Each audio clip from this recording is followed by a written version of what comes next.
Terima kasih Bapa, kami mengucap syukur buat pagi hari ini, tuntunan Tuhan atas kami, kesetiaan Tuhan atas kami sepanjang malam. Engkau jagai, lindungi kami sehingga pagi ini kami boleh bangun dengan tubuh yang sehat. Kami bersyukur, ucapan syukur kami naikkan kepadamu Bapa. Sebelum kami memulai aktivitas kami mau mendasari, melandasi hidup kami dengan kebenaran firman-Mu, agar hidup kami Tuhan boleh senantiasa ada di dalam jalan-jalan kebenaran. Urapi hamba-Mu yang tidak ada apa-apanya, urapi setiap kami, dalam nama Yesus kami buka hati bagi firman Tuhan. Haleluya. Amin, amin, amin. Iya, shalom saudara yang terkasih, kita boleh berjumpa kembali pada hari ini. Saya percaya kita semua dalam keadaan sehat, baik dan luar biasa. Ya, dan biarlah hidup kita senantiasa ada di dalam Tuhan. Ya, dan kita boleh sama-sama saudara terus ada ya dalam kehendak Tuhan, mengejar apa yang berkenan kepada Tuhan. Ya, kita sama-sama akan membaca firman Tuhan ya pada pagi hari ini.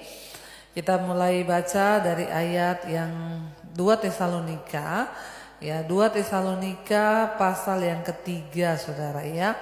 Mulai ayat yang ke-11. Firman Tuhan berkata, 2 Tesalonika pasal yang ketiga ayat yang ke-11.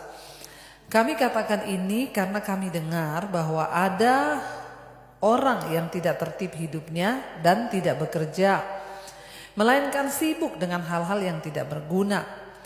12 orang-orang yang demikian kami peringati dan nasihati dalam Tuhan Yesus Kristus, supaya mereka tetap tenang melakukan pekerjaannya, dan dengan demikian makan makanannya sendiri. 13 dan kamu saudara-saudara janganlah jemu-jemu berbuat baik. Ya, firman ini berkata saudara ya, ayat 14, jika ada orang yang tidak mau mendengarkan apa yang kami katakan dalam surat ini, tandailah dia dan jangan bergaul dengan dia supaya ia menjadi malu. Tetapi janganlah anggap dia sebagai musuh, tetapi tegurlah dia sebagai seorang saudara. Rasul Paulus memberikan nasihat kepada jemaat yang ada di Tesalonika. Jadi ini adalah jemaat perintisan dari Rasul Paulus ya. Jadi Rasul Paulus bilang, kami mendengar ya bahwa dia bilang di antara kamu itu ada orang-orang yang ya tidak mau bekerja. Ya, dan kami mendengar, Rasul Paulus bilang, bahwa di antara jemaat di Tesalonika itu ada orang-orang yang hidupnya itu tidak tertib. Ya, tidak bekerja, tidak tertib. Saudara, kita ini dipanggil menjadi orang percaya. Ya, tentunya kita ini adalah suratan Kristus yang terbuka. Dari mana orang bisa melihat hidup kita sebagai suratan Kristus? Ya, ketika kita hidup dalam ketertiban. Kita ini tertib. Ya, di dalam kita bertetangga, dalam kita bersosialisasi. Ketika kita ada dalam kehidupan bertetangga, ya ada orang-orang lain yang memantau hidup kita, maka kita tuh harus hidup dengan tertib. Ya, contoh ya, dalam rumah kita, kalau ada di satu rumah atau komplek gitu ya, jangan sampai kita orang Kristen menjadi batu sandungan, sampai jauh udah larut malam masih nyanyi-nyanyi, teriak-teriak, mengganggu ketertiban orang yang lain. Atau ya kita hidup gak tertib, ribut, berantem, ya kedengaran sampai ke tetangga sehingga nama Tuhan dipermalukan. Bahkan di tengah jemaat Tesalonika, Rasul Paulus bilang ada orang-orang yang hidupnya tidak tertib dan tidak bekerja. Ya, biasanya saudara, orang itu kalau tidak tertib pasti ya tidak ada pekerjaan juga. Ya karena dia tidak tertib itulah makanya dia nggak mau kerja. Ya, dan orang yang tidak mau bekerja udah pasti hidupnya nggak tertib. Ya, dihabiskan waktu hanya untuk minum-minum, merokok, mabuk dan lain sebagainya. Karena itu Rasul Paulus bilang ya, cuma orang-orang ini tidak tertib hidupnya, tidak bekerja dan hanya sibuk dengan hal-hal yang tidak berguna. Hidup ini begitu singkat untuk kita sia-siakan. Kita nggak tahu kita akan hidup sampai umur berapa.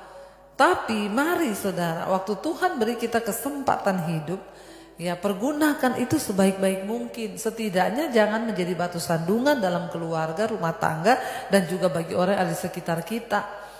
Ya, jangan sampai kita menjadi orang itu yang cuma menghabiskan waktu dengan hal-hal yang tidak berguna.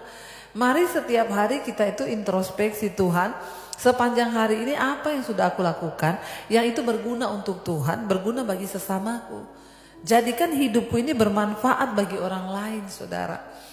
Ya, jangan sampai kita ini cuma menyibukkan, mengurus hal-hal yang tidak berguna, sibuk dengan perkara-perkara yang tidak berguna, tidak membawa hasil dan hanya membuang-buang waktu. Contoh, gosip di tetangga. Banyak ibu-ibu tuh yang suka, saudara, pagi nggak ada kerjaan bergosip di rumah tetangga. Ya, ingat ya saudara, orang yang berpikiran besar dia itu suka bercerita tentang hikmat kehidupan. Ya, tetapi orang yang berpikiran menengah dia suka ya menceritakan tentang ya persoalan dalam hidupnya. Orang yang berpikiran kecil dan kerdil dia sukanya apa? Sukanya cerita kehidupan orang lain.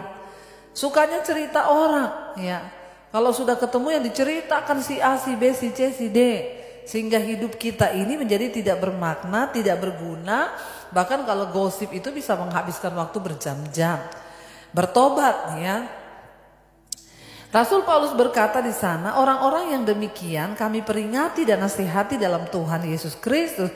Supaya mereka tetap tenang melakukan pekerjaannya dan dengan demikian makan makanannya sendiri. Mari kita fokus hidup, tenang hidup kita, gak usah campuri urusan orang lain, gak usah bergosip tentang orang lain.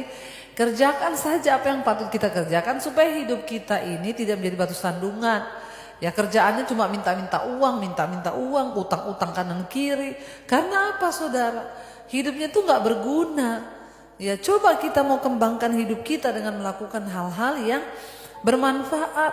Rasul Paulus berkata di sana ya supaya kamu itu harusnya ya melakukan pekerjaannya sendiri dan dengan demikian makan makanannya sendiri. Ya, nggak minta-minta sama orang, nggak berharap dari orang, tetapi makan makanannya sendiri dengan bijaksana bisa mengatur keuangan sehingga tidak berkekurangan. Ya, makan makanannya sendiri. Ya, jangan menjadi batu sandungan bagi orang lain. Ayat yang ke-13, dan kamu saudara-saudara janganlah jemu-jemu berbuat apa yang baik. Mari kita berlomba-lomba melakukan yang baik hari-hari ini supaya hidup kita ini berkenan kepada Tuhan. Ayat 14, jika ada orang yang tidak mau mendengarkan apa yang kami katakan dalam surat ini, tandailah dia dan jangan bergaul dengan dia supaya ia menjadi malu. Rasul Paulus bilang kalau ada orang-orang yang hidupnya gak mau berubah, gak mau bertobat, tukang gosip, gak kerja, kerjaannya cuma hal-hal yang ya tidak penting dan dia tidak mau mendengarkan firman Tuhan, Rasul Paulus bilang jangan bergaul dengan dia. Ya, tapi jangan anggap dia musuh. Bergaul itu apa? Tiap hari ketemu, saudara. Bergaullah dengan orang-orang yang positif, yang akan membawa hidup Anda semakin positif, sehingga kita semakin maju imannya, bukan semakin mundur. Ya, dan dikatakan di sana, ya, jangan bergaul, saudara, dengan orang yang gak mau berubah hidupnya. Ayat 15, tetapi janganlah anggap dia sebagai musuh, tetapi tegurlah dia sebagai seorang saudara. Kita gak usah bergaul, tapi jangan musuhan. Maksudnya kalau ketemu tegur aja. Tapi jangan bergaul, tiap hari ketemu. Bergaul itu artinya ketemu terus tiap hari, ikuti cara hidupnya. Dia gosip orang, kita juga ikut gosip orang, bertobat saudara. Ya, mari kita belajar semakin hari hidup kita boleh semakin disempurnakan. Supaya kita ini boleh juga mengalami hal-hal yang baik dari Tuhan. Jangan kita jadi batu sandungan, tetapi sebaliknya biar hidup kita menjadi teladan bagi banyak orang dan kita boleh menjadi berkat. Mari kita renungkan firman ini. Mari saudara kita mau datang di hadapan hadirat Tuhan. Kita mau berkata, Tuhan, pakai hidup kami untuk menjadi berkat bagi banyak orang. Kami tidak ingin menjadi batu sandungan, tapi kami ingin hidup kami sungguh-sungguh bermakna. Sehingga hal-hal yang positif yang kami lakukan, hal-hal yang baik agar kami menyenangkan Tuhan dan menjadi kesaksian yang hidup bagi banyak orang. Mari katakan di hadapan Tuhan saudara hari ini. Oh Tuhan, pakailah